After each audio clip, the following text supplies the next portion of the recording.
China will never do what India is doing against the people in Pakistan, try to deny water in the Indus River to the people in the downstream in Pakistan.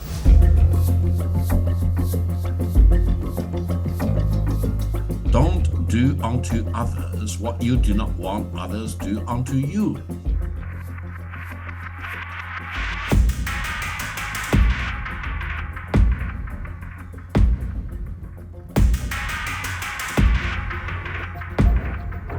India is not the sole upstream country as far as the water flowing into the Indus River. China is the real upstream country, and China, in my best judgment, if you keep doing that, there will be consequences. What if China may need to step in?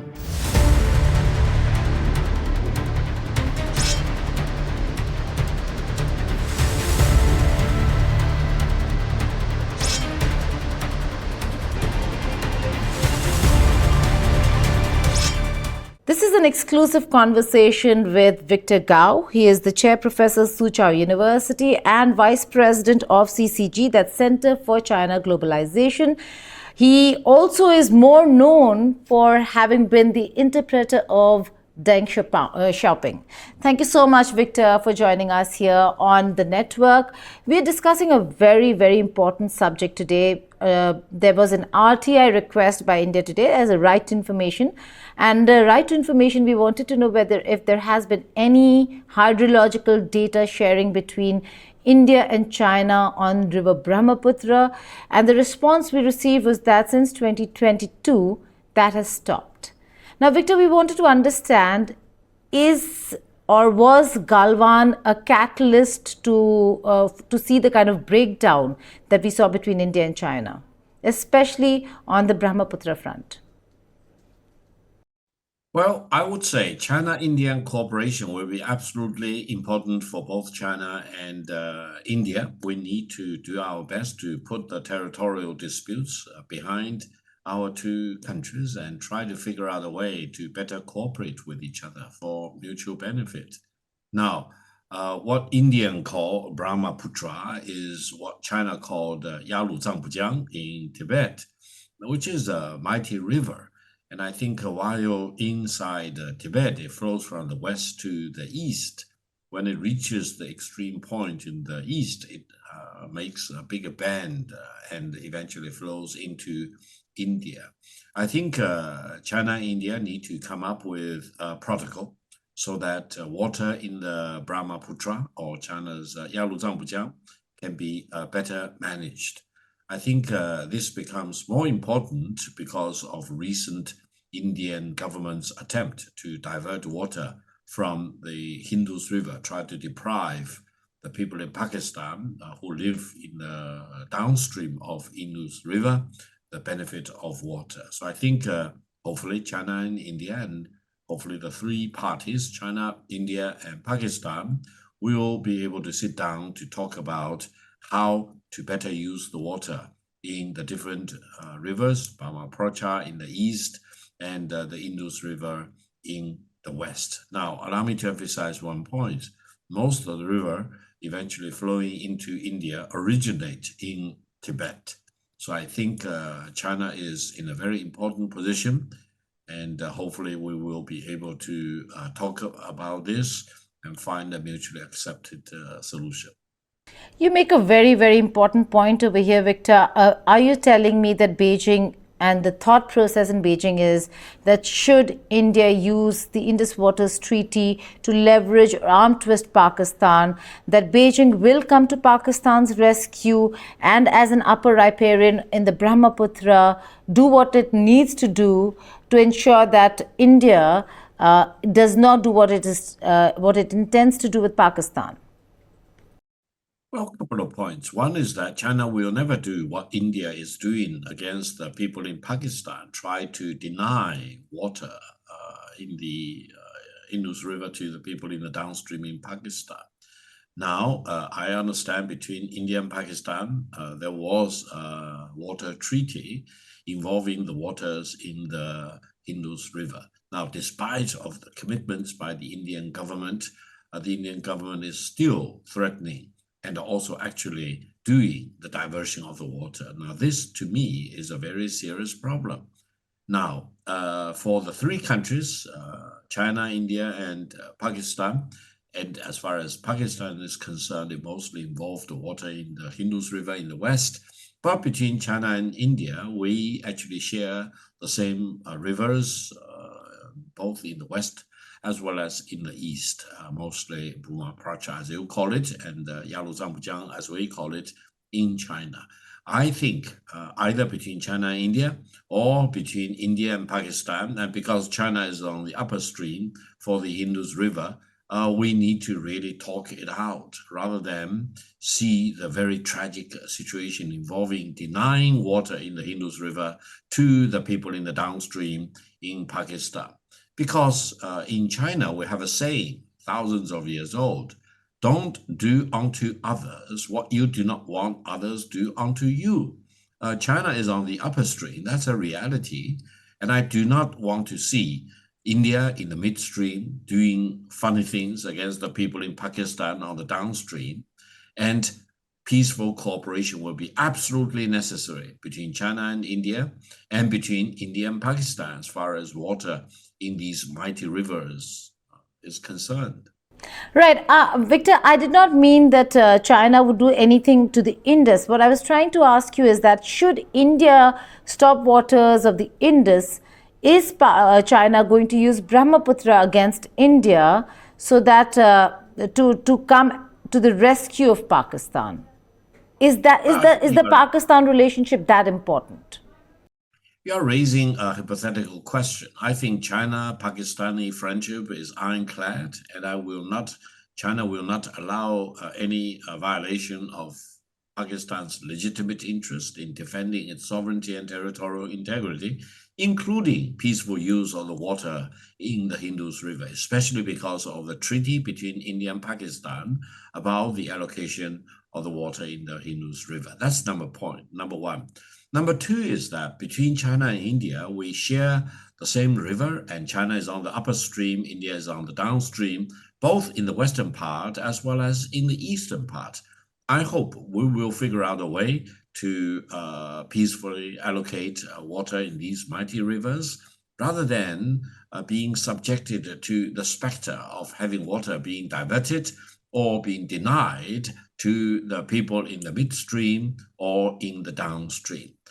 It is sufficient for me to emphasize one again. Don't do unto others what you do not want others do unto you. That's very important, especially because India is not really in the upper stream. India is, generally speaking, in the midstream of these mighty rivers. So don't try to do things to the people in the downstream because you never know what will be done to you.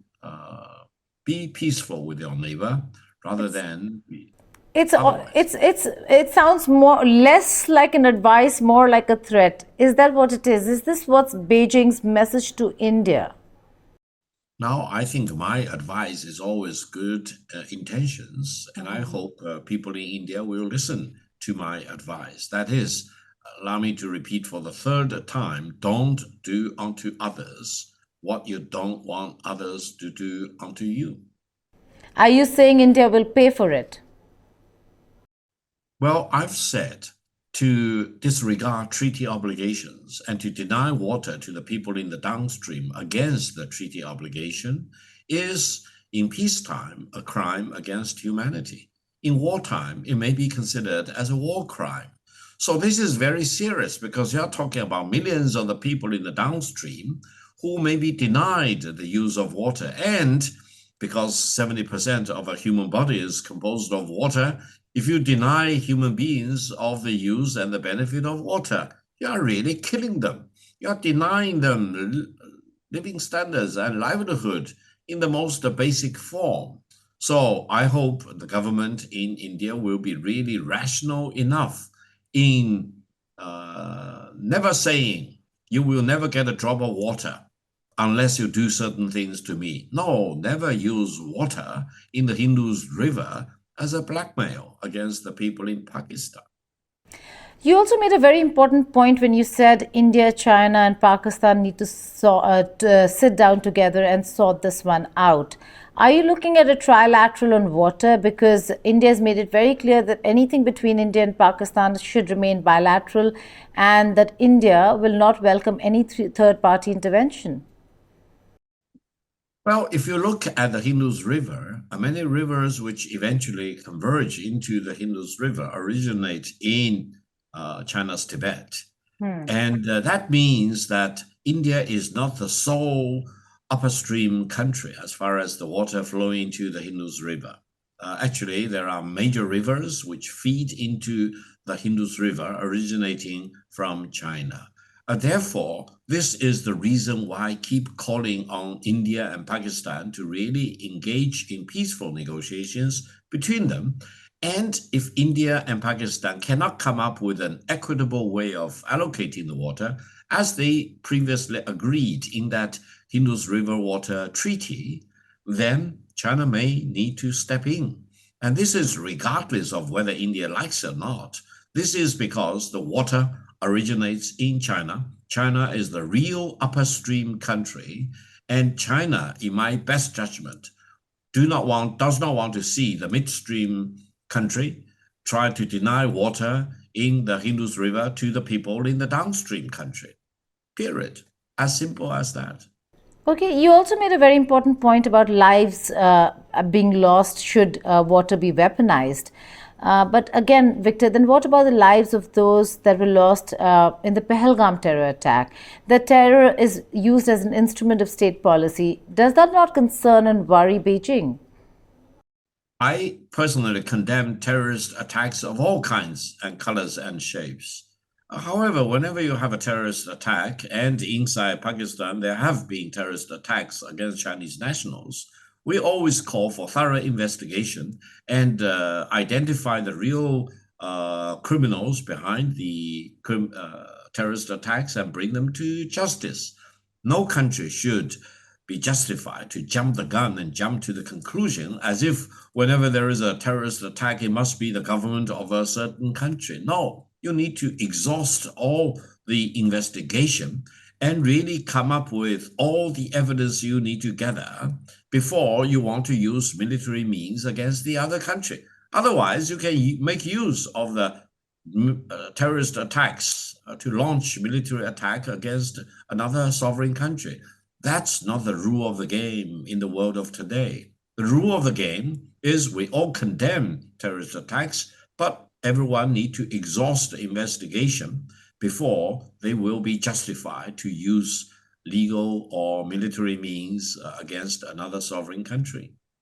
I would have agreed with you, Victor, if this was only the first time. There are exhaustive investigations carried out for so many terror attacks in the past, but nothing was done by Pakistan, particularly the military.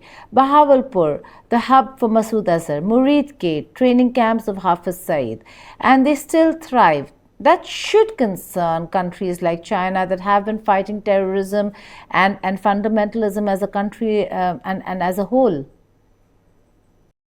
I think all of us, all the countries in this part of the world, will be better served if we can root out terrorist attacks of any kind. So there is a common goal for us to cooperate to weed out terrorist attacks. And on the other hand, I think every time when a terrorist attack takes place, we need to be very careful in doing the investigation and try to gather all the evidence to bring the real criminals to justice. And again, allow me to emphasize, no country should be justified to jump the gun and jump to the conclusion and launch military attacks against another sovereign country as if they have full proof that the terrorist attacks were launched and endorsed and blessed by that particular sovereign country.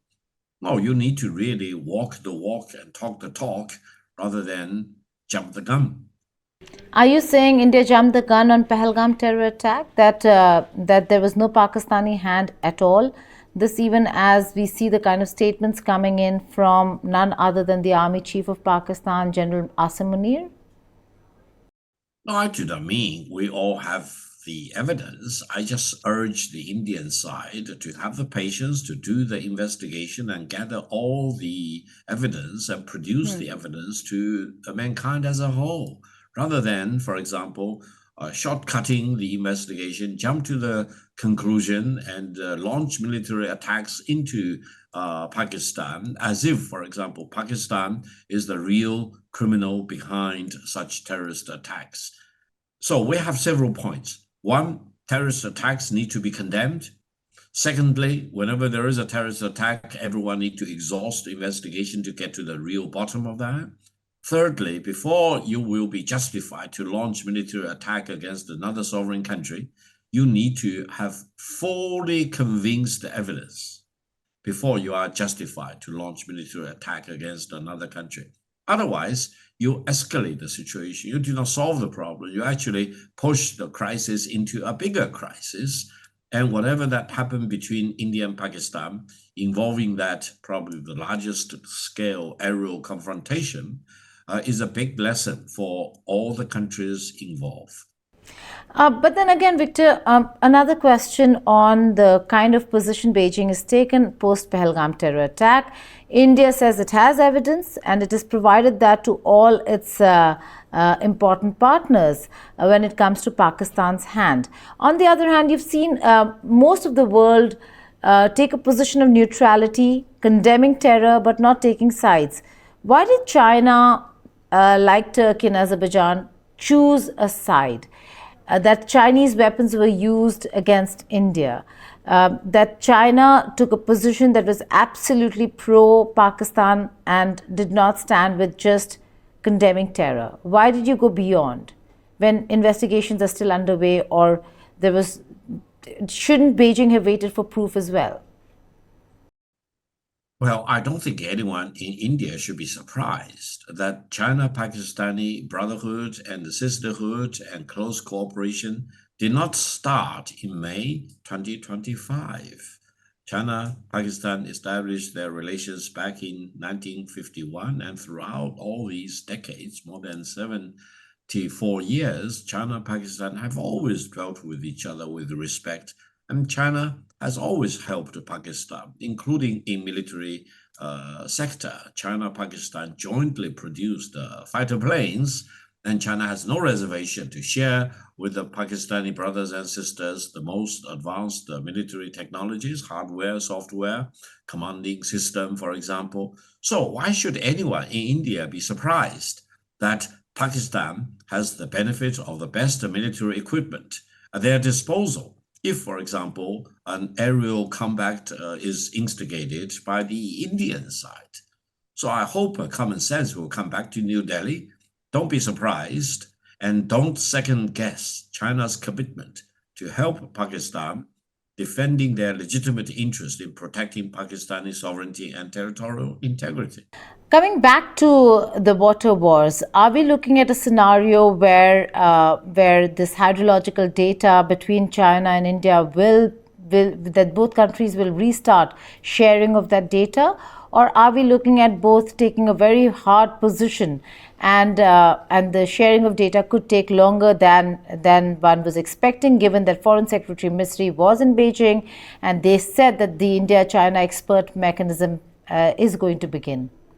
Well, a couple of points. One is that from the Chinese perspective, we do want to develop a very constructive, peaceful ways of cooperation between China and Pakistan and India. Secondly, we really do not want to see the way the Indian government is diverting water from the Indus River, depriving the Pakistani people in the downstream of the benefit of water. We do not like it at all. And we warn the Indian government not to do that, because there will be consequences if the Indian government continues to deny water to the people in Pakistan on the downstream. Thirdly, between China and India, both for rivers in the western part as well as in the eastern part, China is in the upper stream. Water originates from China.